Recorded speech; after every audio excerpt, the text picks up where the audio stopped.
Hi hello नमस्ते सगळ्यांचं मनापासून स्वागत करते माझ्या एका नवीन ब्लॉगमध्ये.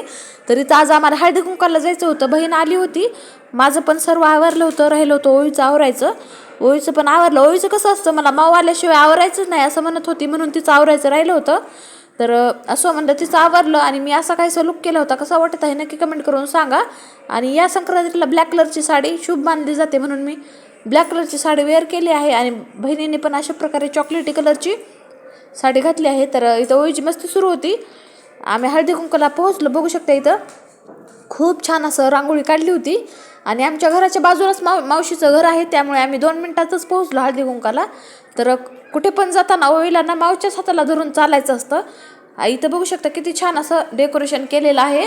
आणि हा असा काहीसा मंडप वगैरे टाकला होता. खूप छान सुंदर असं हळदी कुंकू ठेवलं होतं. आणि हे आहेत आमच्या शेजारच्या ताई आणि आमच्या गावाकडच्या पण आहेत, म्हणजे आमच्या जाऊबाईच पडतात. तर यांनी असा काहीसा लुक केला होता, खूप सुंदर दिसत होत्या.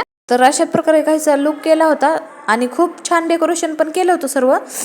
आमच्या दोघींचा अशा प्रकारे मी सेल्फी वगैरे घेतली आणि थोडासा व्हिडिओ पण घेतला. तर ही बघा मावशी आहे. मावशीमध्ये आणि त्यांच्यामध्ये दोघींमध्ये हळदी कुंकू ठेवलं होतं. मावशी पण खूप छान दिसत होती. तर इथं मस्त असं समोसा वगैरे एन्जॉय केला. संध्याकाळी आम्हाला बनवायची होती मिसळची भाजी. आणि जातानाच मी सर्व तयारी करून गेले होते, कारण लहान लेकरं असल्यामुळे आपल्याला अगोदरच सर्व तयारी वगैरे करून जावं लागते, कारण ओवी कधी खायला मागेल काही सांगता येत नाही.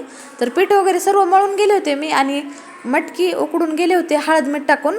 तर आल्यावर नुसतं पीठ वगैरे मऊ केलं, खोबरं वगैरे भाजायला ठेवलं. आणि मिसळसोबत पाव छान लागतात, पण पाव ना जरा पचायला जड असल्यामुळे मी इथं चपातीच बनवत आहे. चपातीसोबत पण आपली मिसळ खूप छान लागते. आणि बहीण पण आली होती. बहिणीला म्हणलं चला आता इथंच जेवण करून जा.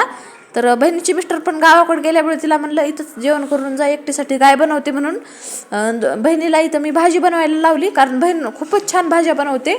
तर बघू शकता मी पीठ वगैरे मऊ करून घेतलं आणि राहिल्या होत्या चपात्या वगैरे बनवायच्या. ओळीचे पप्पा पण आले होते, त्यांना पण खूप भूक लागली होती, म्हणून आमचं थोडंसं गडबडीमध्ये करायला सुरू होतं. मस्त असं मिसळ वगैरे एन्जॉय केली. आणि ओळीचं कसं असतं, ओळीला काही मस्त केलं ना तर ते पण खूप छान खाते. म्हणजे तिला मोबाईल दाखवत खाते, आणि नाही जर दाखवला तर म्हणते खूपच तिखट लागत आहे. तर ओळीचं असं काहीच असतं.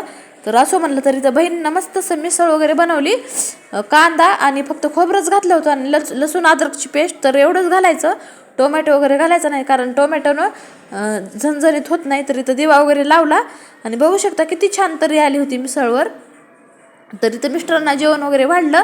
नंतर आम्ही दोघींनी पण जेवण केलं. तर इथं साईडला फरसाण वगैरे दिला आहे बघा, कांदा आणि चपाती. तर चला आजचा ब्लॉग कसा वाटला ते शेअर करते. बाय, नेक्स्ट ब्लॉगमध्ये भेटू.